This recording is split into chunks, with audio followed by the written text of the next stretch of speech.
मित्रांनो, आज आपण भाषेच्या व्याकरणातील विभक्ती ही संकल्पना समजून घेणार आहोत। विभक्त म्हणजे वेगळे आणि विभक्ती ही प्रक्रिया आहे। भाषेत विविध शब्द असतात। हे शब्द एकापुढे एक ठेवले की वाक्य तयार होतं। परंतु नुसते एकापुढे एक शब्द ठेवले म्हणजे वाक्य तयार झालं असं होत नाही। त्या शब्दांचा एकमेकांशी काहीतरी संबंध जुळवावा लागतो। हा संबंध जुळवण्यालाच आपण विभक्ती म्हणतो। मग तो संबंध कसा जुळून आला, त्यासाठी काय प्रक्रिया घडली, ह्या सगळ्या संकल्पना आपल्याला समजून घ्यायच्या आहेत। त्यासाठी सर्वप्रथम आपण एक उदाहरण घेणार आहोत।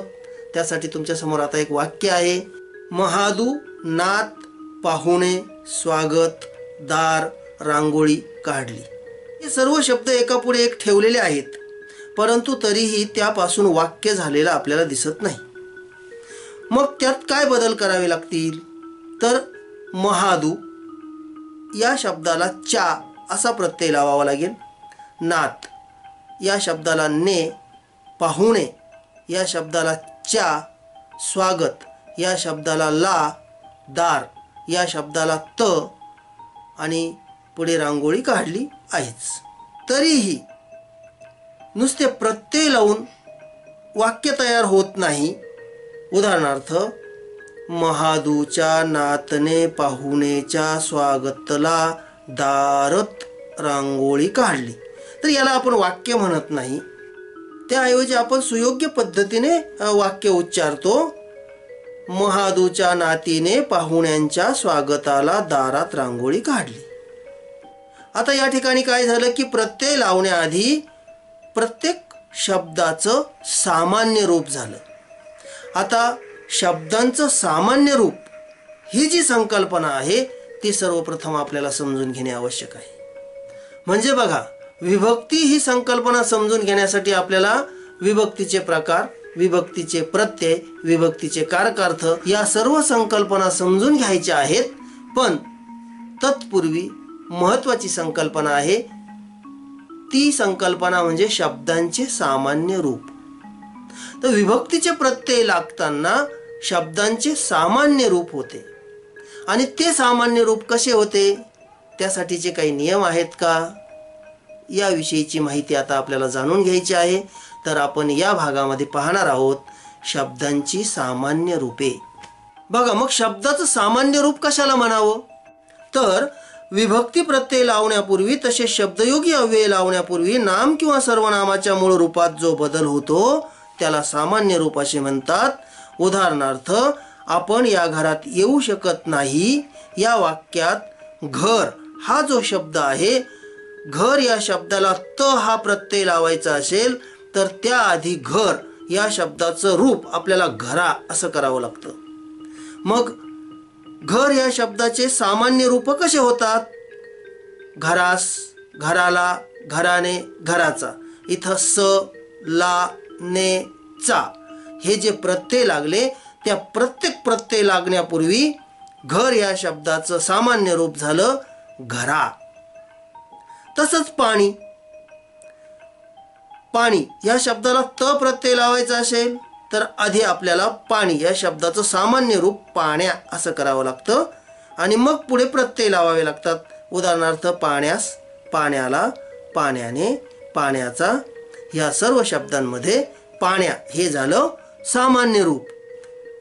ठीक आहे, तर मग आता आपण पाहणार आहोत शब्दाचे सामान्य रूप होताना त्याचे काही नियम वगैरे दिसतात का तर हो, सर्वप्रथम आपल्याला पाहायचं आहे पुल्लिंगी नामांचे सामान्य रूप कसे होते। तर पहिला नियम आपल्याला दिसतो, अकारांत पुल्लिंगी नामाचे रूप आकारांत होते। उदाहरणार्थ, बैल हा शब्द अकारांत आहे आणि त्याचं सामान्य रूप होतं बैला आणि प्रत्यय लागल्यानंतर शब्द तयार होतात बैलास, बैलाने, बैलाला। डोंगर या शब्दाचं सामान्य रूप होतं डोंगरा, प्रत्यय लागल्यानंतर शब्द तयार होतात डोंगरास, डोंगराने, डोंगराला। तसंच दोर हा जो शब्द आहे त्याचं सामान्य रूप झालं दोरा आणि प्रत्यय लागल्यानंतर शब्द तयार होतात दोरास, दोराने, दोराला। पुढचा नियम, आकारांत पुल्लिंगी नामाचे सामान्य रूप याकारांत होते।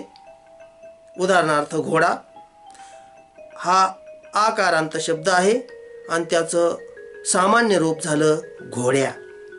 प्रत्यय लागल्यानंतर शब्द तयार झाले घोड्यास, घोड्याला, घोड्याने. ओढा सामान्य रूप ओढ्या, शब्द तयार होतात ओढ्यास, ओढ्याला, ओढ्याने. शब्द आहे दोरा, सामान्य रूप होतं दोऱ्या, शब्द तयार होतात दोऱ्यास, दोऱ्याला, दोऱ्याने.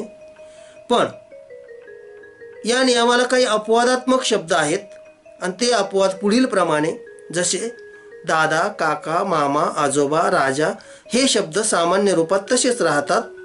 उदाहरणार्थ दादाला दादाने, काकाला काकाचे. पुढील नियम बघा.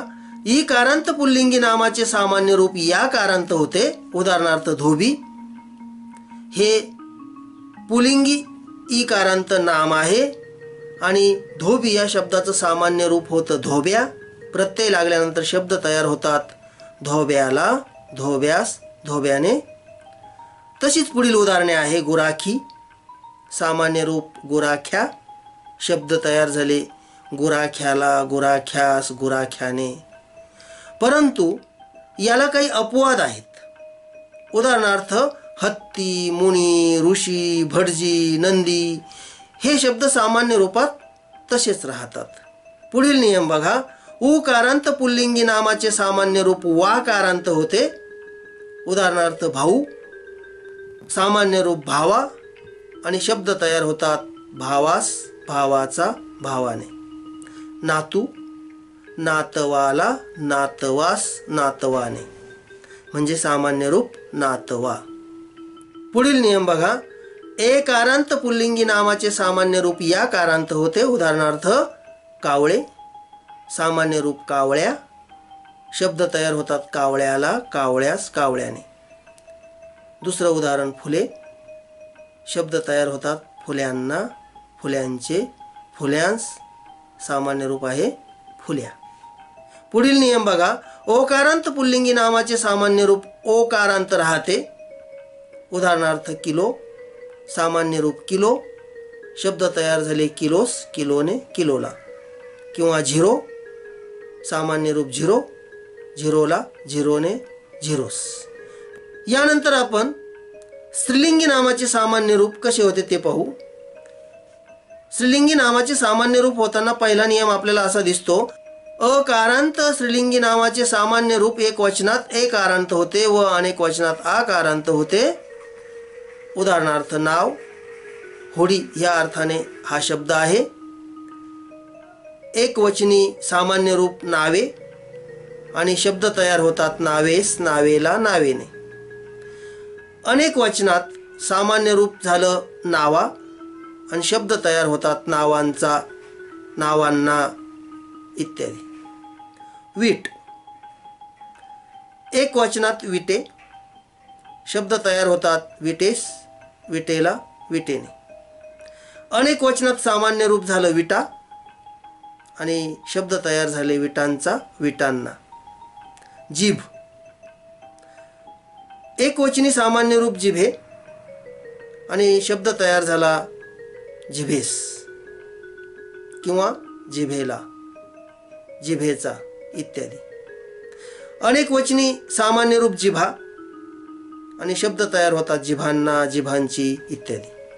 काही वेळा अकारांत स्त्रीलिंगी नामाचे सामान्य रूप ई कारांत होते. उदाहरणार्थ भिंत, सामान्य रूप भिंती आणि शब्द तयार होतात भिंतीस, भिंतीला, भिंतीचा, भिंतीचे इत्यादी. किंवा दुसरा शब्द विहीर, सामान्य रूप विहिरी आणि शब्द तयार होतात विहिरीस, विहिरीला, विहिरीचे इत्यादी.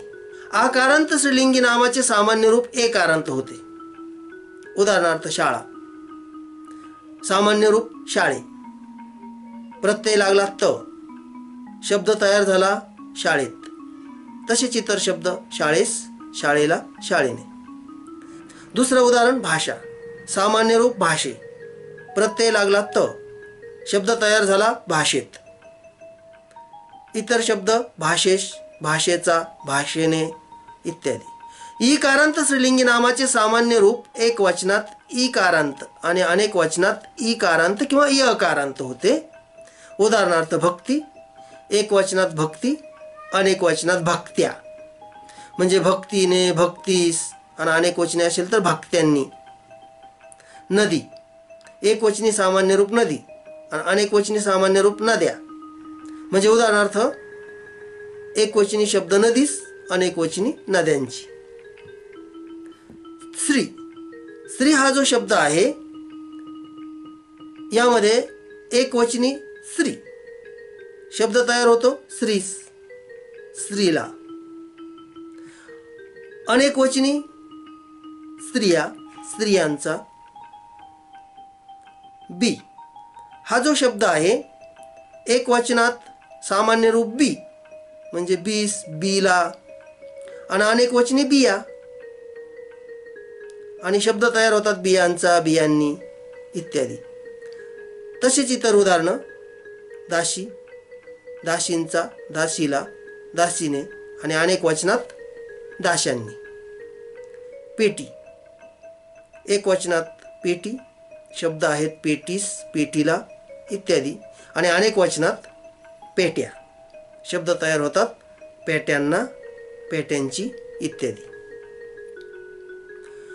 उकारांत स्त्रीलिंगी नामाचे सामान्य रूप होत नाही. क्वचित ते वाकारांत होते. उदाहरणार्थ काकू, काकूस, काकूला, काकूंना सामान्य रूप काकू हेच राहिलं. परंतु सासू,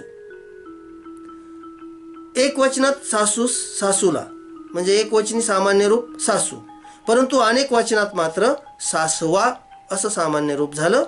मग सासवांना, सासवांची असे शब्द तयार होतील.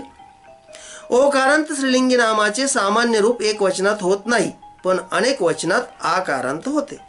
उदाहरणार्थ बायको, बायकोला, बायकोस. इथं एक वचनी सामान्य रूप बायको, पण अनेक वचनी सामान्य रूप बायका. उदाहरणार्थ शब्द होतात बायकांना, बायकांचा वगैरे. यानंतर आपण पाहणार आहोत नपुसकलिंगी नामांचे सामान्य रूप कसे होते.